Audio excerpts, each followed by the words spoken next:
Hey y'all, I'm James Wright. Welcome to my shop. Today we are restoring a post drill. This is a fun one. Let's dive in.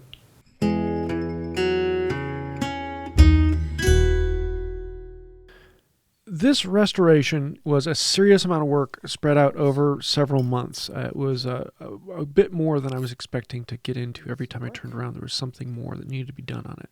But it is a very rewarding one. This is one of two post drills I have to restore. The other one I may restore, or I may give it to someone else who wants to do the restoring. We'll see how that comes about. First thing I want to do is take everything off of the original backer plate. Most post drills come on a backer plate, a piece of wood. In this case, it's a hunk of oak, and a fairly large piece of oak. So there are several square nut bolts that drive down into this to take it off, and it is completely covered in gunk. That's going to be the story of this whole thing, because it is covered in oil, and then all that oil has wood dust in it and other types of dust, and then wood chips and metal chips, and it's all scraped together and just a massive gunk on every surface and everywhere you look. But that makes it very pleasing, because it is very fun to scrape this off and see what's underneath. But that does mean there's going to be a lot more work to get it off. Now on the table connector here, it had broken at some point in the past, and so a previous owner had put a strap of steel around it to replace the broken eye. And I actually think that was a really good idea. The problem is it was a lot to take off, and the bolt going through was badly mangled. So I'm going to have to spend some time remaking that.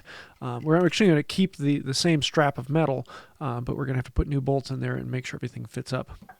The second bolt, however, was an absolute pain, because one side had a carriage bolt without the square head, and so it just spun. And then the other side was, well, the whole thing is just gunked up. It took everything to turn until I finally got to the point I could put a pair of vice grips on one side and crimp down the other. So needless to say, that screw is going to have to be replaced. That carriage bolt thing is trash. But that's okay. I's got bolts. So we're going to take this whole thing apart, and then once we get the strap off, I was like, great, okay, I should be able to slide this right off of the bar. Yeah, that wasn't the case either. This one took quite a bit of convincing to get to come down off of this thing, but finally, with the right amount of brute force and violent manipulation added, it came off. The mounting bracket on either side was also well jammed in there, and it took a good bit of convincing to get those come off. But eventually we can now move on to the headpiece, and this is where the fun really takes off, because this is where all of the gizmosity is at. First thing we need to do is take the crank handle off, and this thing was bent in every direction possible. The handle was bent, the shaft was bent, the wood was broken, and I was originally thinking about just replacing this whole thing and starting from new. But in the end, I looked at it and I thought, we can rebend that. So we're going to set that aside, and we'll work on that in a little while here. We're going to start taking out all of the set screws, and there are set screws on everything. Every gear, every flywheel, every crank, every shaft, there's set screws on it. This is actually the rocker arm that advances the screw ahead. And there is a bolt at one end that I thought was just a simple flat bolt. Originally, I was thinking it was actually a rivet, but come to find out, in the end, it had a standard flat head on there that I could have stuck a screwdriver into, but it was so covered up, you couldn't see it, and it was so thick that I couldn't even scratch through it. Onto the top with the advancing wheel. We need to take the set screw out on that, and then we can start taking, this is the advancing screw, and so as that screw moves in and out, it actually moves the whole chuck up and down. Originally, I thought the advancing wheel was part of the top shaft, but come to realize that piece and the advancing screw are two separate pieces. There are two brackets that mount onto the side of this, and both of those need to come off. Both of them have had bolts replaced with other things that were in very bad shape, like this one. The hole was too small, and just it was bad. This was the actually original bolt, which would have had square heads, so we were able to put that back in. But for the other two, I had to put in new bolts. I would have liked to have put in square heads, but they were, I haven't gotten those in the mail yet. And some of them, the threads are so worn out that I wouldn't be able to do that. Onto the chuck, we actually need to disconnect the drive shaft from the advancing shaft in the back, and there is a brass coupler on there that was just jammed down with everything I had. And so I was looking at heat, and I was looking at penetrating oil, and it's coated with that. And so I'm putting a shaft through the chuck there and putting my force onto it. And you can see how much I'm bending this thing, and it's still not moving. I'm getting a little bit of rotation, but it's just not letting go. I was racking my brain out until I realized, it's left-hand threads. Thankfully, I didn't push it much farther. Otherwise, I would have stripped out the heads on the threads on this brass piece. Yeah, whenever you're working with a screw or driving mechanism, always have in the back of your brain that, oh, it might be left-hand threads. Why don't you try turning it the other way? So we have this shaft on the top that runs the screw down, and then we have the shaft on the bottom that the chuck runs on, and that has the second drive chuck. Now there's a keyway on this that is loose because the main shaft has to slide up and down through that gear. Here is the screw that holds it all in, and then on the other end, come to find out, the advancing screw, the advancing crank on here is separate from the shaft. Took a little bit of convincing, a bit of oil, and eventually it comes free. So that's most of the disassembly, and now we've just got lots of little parts. There were a couple pieces of this particular set screw was a pain to get in because there's no way to get at this, and I was using wrenches, and I had the tiny little wrench from Hand Tool Rescue that actually worked well on there. Also, the arm on this in between the pulley and the flywheel has a babbitt, which we're going to have to address later as well. This particular gear was badly mangled. The set screw that went through into the shaft had torn apart the shaft, and it just wasn't coming off. You can tell over the years the set screw had been re-put in each time they tried to fix it, and it was just it was an absolute pain. So on this one, I had to go and get the gear puller to actually pull a gear, which was kind of an odd concept to pull a gear with a gear puller. But no amount of tapping and heating. It was just something that was it was all scratched up on the thread on the shaft itself. So a bit of pulling, and hey, it comes off. Look at that. And a badly mangled shaft. We're going to have to file that out and clean it. Then we have to take it off of the flywheel as well. A liberal amount of penetrating oil goes a long, long way. I was very fortunate in this whole project. I didn't have to use heat to clean anything out. It all eventually broke loose, and this one, with a little bit of coaxing here and there, it came out, and you can see how much of a mess we have to work with. Now it's all apart, and we can start the cleaning process. And this is a step I don't normally use, but this was so covered in every aspect and every inch. Everything was covered in a layer of grease and grime and grit and junk. And so I put some degreaser in my power washer and just went to town on it, trying to get rid of as much of the junk as possible because I want to put it in a rust remover bath. And that really only works if you can cut through the grease. And so we took it out to the pressure washer, and that actually did a very good job of getting rid of everything and getting it down to close to bare metal so that once I put it in the rust bath, it could actually attack the rust that was underneath all of this grease and junk. So a little bit of degreaser and we're good to go with it. I'm actually going to be using a metal rescue. I'm using that because it is one of the few that I can find locally. I would love to use Vaporust. I find that to be a little bit better of a product, but there isn't a place here, and I've gone to all the auto parts stores and big parts in the local Harbor Freight, and none of them carry it here, and I haven't quite figured out why. Although I probably could order it online, but I can go and pick up Metal Rescue, and it works pretty well. It doesn't last quite as long, so it takes a little bit more. You can see here the bucket isn't quite full. The nice thing about this is I can fill it up with water. It'll take a little bit longer for it to work, but you can fully cover things by diluting it a little bit. We're going to take it over to the wire wheel and get rid of everything that is left over after the rust bath. And this ended up being far more of a chore than I really wanted it to be. These pieces were halfway in between the size of taking a handheld drill or grinder with a wire brush to them or picking them up and running on there. And it was usually quite a bit of effort to manhandle these and do them out. But for most parts that are of a general size, the wire wheel works really well. The downside to it is it's going to cover things in grease and grime, or not grease and grime, but oil, and you're eventually going to get a surface that paint doesn't really want to stick to. But it does clean the surface and make them very pretty. So if you're going to be oiling them, then this is a fantastic way to go. But yeah, I ended up going this route. Sandblasting. Forgive me, Father, for I have sinned. Yeah, last you saw I was grinding these, and what I ended up doing was more or less spreading oil around on them, and for a lot of these parts, I want to paint them. For some of the machined parts, that's not a problem because the oil actually will protect them, and that's a good thing. But for the painted parts, I want a better surface. So I have a friend who has a sandblaster, so just imagine that I walked up to him and headbutted him. And I would have gotten footage other than my sandblaster is currently out for the count, and I would not be able to get this out in time if I did that. So thanks for good... Now that everything's close to being ready for paint, I'm going to put my attention back to this handle. Yeah, I ended up deciding to break off the wooden piece and make a new one and actually save what was on here. The original handle is actually riveted in place, and I thought maybe I could drive it out, but after hitting it with a punch, it was not going out. So I figured I'd just re-bend the whole thing to shape, put it in the vise, bend it back and forth, and then bend the handle stud back into shape. And then, of course, we can start working on the new handle, cutting it to length out of a piece of red oak, and that will make it match the backer plate that the whole thing gets attached to. This is 1.5 inches by 1.5 inches. We're going to cut it to the appropriate length, and then we are going to come in with a scrub plane and hit the corners and take it down into an octagon, actually like a rounded octagon. That'll take off a lot of the material, making it far easier to then shape on the lathe.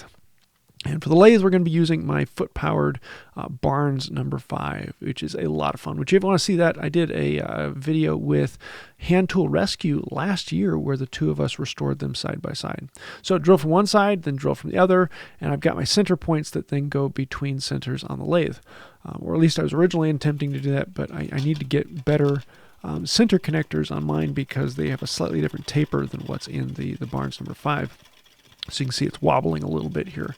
And so I had to do a few things to balance that out. And I tried a couple different orientations, but eventually we got it down. So I'm going to kind of mimic the shape of the original handle. I'm going to modify it just a little bit to fit my hand a bit better.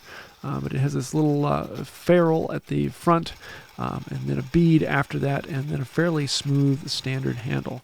And it's a nice, simple design. I just want to make sure that the round at the back matches the dome on the end of the stud. Now, the astute among you will realize that I'm doing this hole and I need to put it onto the stud. This is going to be fun. So after sanding it and getting it close to what we want, then we can take it back over to the bench and we can cut it in half.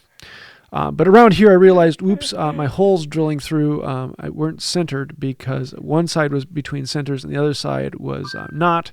And so I had to re-drill it and put the hole back in the center. But thankfully both ends of this will be hidden, so we'll be able to see it. So I drilled a second time, bringing it out to the final size so that it fit the rod, actually ever so slightly larger because we're going to cut it.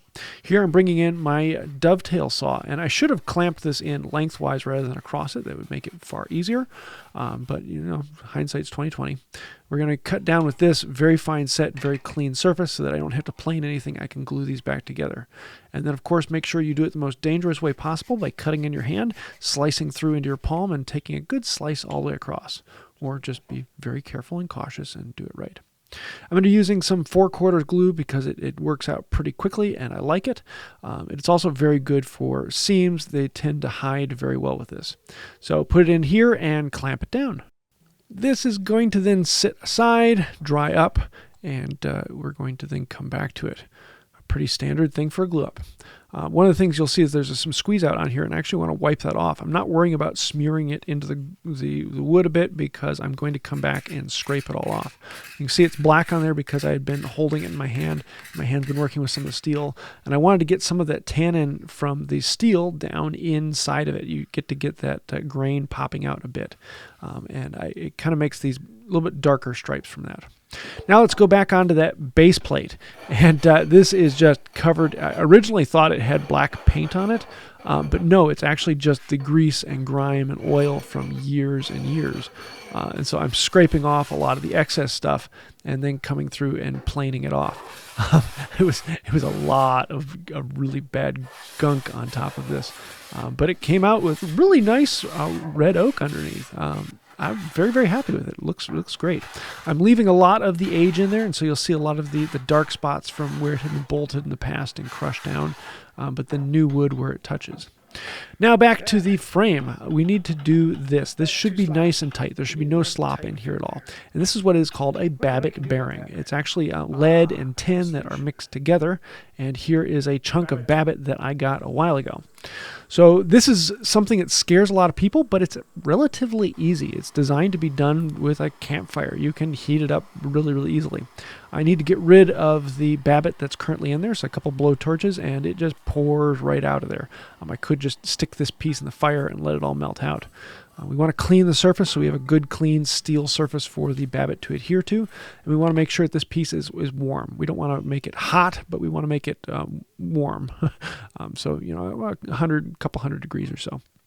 I guess that is hot, but it's not as hot as the babbitt. We're going to use some modeling clay and wrap this around, creating a funnel on top and then sealing all the orifices so it doesn't come out. The shaft is then supported so it's not touching any of the sides, and then I'm going to come in with a blowtorch and harden the outside of the clay so it doesn't move around at all while we heat it up inside. The inside will then harden the inside once we get this in. I'm going to melt the babbitt on the fire, scrape off all of the excess. If you want to make babbitt, it's as simple as mixing together tin and lead, but you can usually find blocks of standard babbitt. And then we're just going to pour it very, very carefully in until it fills up and no more wants to go in. And just like that, we have poured a babbitt bearing. It's relatively simple. We're going to let it cool. We do not want to burn ourselves. So after that, we're going to bring it back in and break off all of the modeling clay. I like using modeling clay because it doesn't get rock hard. It gets kind of like this doughy, rubbery, and it holds its shape without cracking. It's a very, very forgiving clay. Now we want to take this shaft out, and because we put it onto the shaft, it's going to be incredibly tight. And I actually had to use gear pullers. A lot of babbitt bearings actually come with two pieces, so you can do one side and the other, and you take the two pieces apart. In this case, we had to take it off. The sprue comes off, and we can then put that flat. And then I had to do a little scraping on the inside, and we, of course, need an oiling hole. And so this oiling hole will go through. There were some cracks that naturally formed in there that allowed the oil to then have lines to get out, so I didn't have to carve those. Now, the last thing we have to do before the assembly is actually painting this. I was originally thinking about doing Japanning on them, but I didn't want to mess with that, and it would have been a lot in the oven, and my wife wouldn't much care for that. So we're going to tape everything off, put earplugs in the holes, and then we are going to paint it. I'm going to be using a self-etching primer from Rust-Oleum.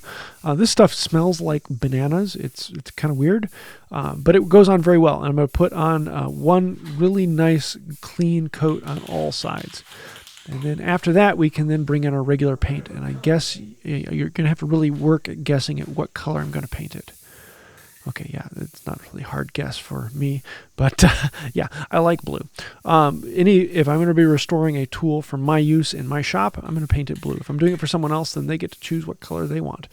If I were Japanning it, then I would have just done it black.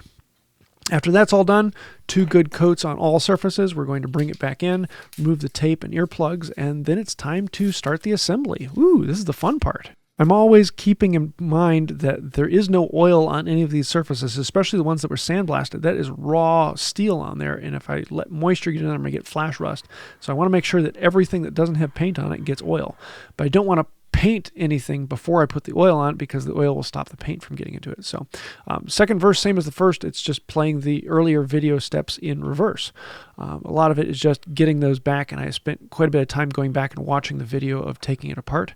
It's one of the most important things about taking it apart is shoot pictures and video as you go, and then just reverse the process. Some of it you get wrong and have to back up and redo, but most of it goes pretty smoothly. The biggest problem I had for this one is there were 6 or 7 set screws in here, and every one of them used a different size. And so they were kind of fun realizing, oh, was this one for that one? No. Was this one for that one? No. Let's try this one. Oh, yep, that one works. Okay, good. And then try into the next one.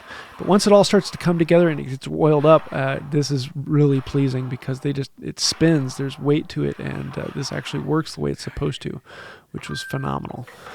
Putting back in the main flywheel was a bit of a chore because I had to go back and forth in a few times. Here you can see I have the hex nuts and bolts on there. They're not tightened down at the moment. They're riding around until I get it all the way in, and then I can bolt it with exactly where it needs to be. Eventually I want to change those out to more square head to make it match, but those are what I had on hand.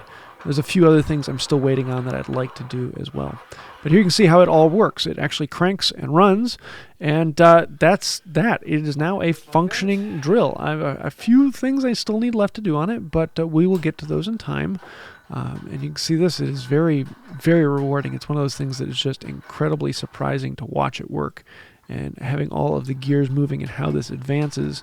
Every rotation of the handle then moves this top gear one little bit, and that's how it drives it forward. So it's great for metalworking, but for woodworking you need to be tighter than that. So if you really want to use this for woodworking, you have to drive it by hand and push it faster than it wants to go. So it's not a drill press. Drill press is different. This is a post drill. Just one little classification difference. But boy, is this thing a lot of fun. So I got a few other modifications to do it, and I have to have a place to hang this. But yeah, there it is. Happiness. Yay! There are a bunch of other things I still need to do to this, but unfortunately to get the video out, we had to cut it a little short. I want to make a platform for drilling as well on here. I need to get a chuck because it just has the 1/2-inch adapter and I don't have anything on that. Thankfully, the Wood Owl auger bits actually fit into a 1/2-inch hole rather nicely. And I also need a spring up here because this lever should have a spring holding it back, but I'm waiting for the right one to come in. That's a little bit harder because I wasn't able to find an original. But other than that, it is completely functioning and working very well. So there you have it. Now, for those of you who've been following the channel for a while, you know about 4 or 5 years ago, I had another one of these on my wall and I did a video on restoring that, but that was a long time ago and a very old video. So I wanted to do one of these for a long time. I recently sold the other one and I have 2 more of these in the shop, but I figured we'd pull this one out and restore it. The other one I'm probably going to sell just the way it is. It's a little bit bigger and beefier one, but this one I think will be more of a fit for the shop. But who knows, maybe I'll do a restoration on that one as well. Anytime you get to tear down on a big thing like this with a lot of gizmosity, they're just so much fun. And that's enjoyable. So I hope you like this. It was a fun one for me, and I don't know if I'm going to be using it that much. Honestly, a post drill doesn't have a huge amount of use in a standard wood shop. It's designed more for metalworking, but who knows? We'll see what the future holds. This one will probably be going out in my garage rather than down here in the shop because there just isn't that much space for it. Though I may end up just selling this one, so we'll see. If you're interested in it, let me know. But I think that'll do it for now. If you did like the video, please let me know down in the comments below. Hit like, comment, share, subscribe. Those things help out beyond words. Really, without people hitting like, comment, share, and subscribe, no one would see our videos. So thank you for that. Also, I want to say a bigger thank you to everyone scrolling over on the side. They are patrons on Patreon. And without patrons on Patreon, members on the channel, people who've clicked that little join button, this channel wouldn't exist at all. So thank you. Without patrons and patrons, well, we're not sponsored by anyone but you, the viewers. If you'd like to find out more about that, there's links to Patreon down below, or click the little join button and become a member. And I think that'll do it for now. Until next time, have a wonderful day. This is a post drill, and before I restored it, it was a pre-drill.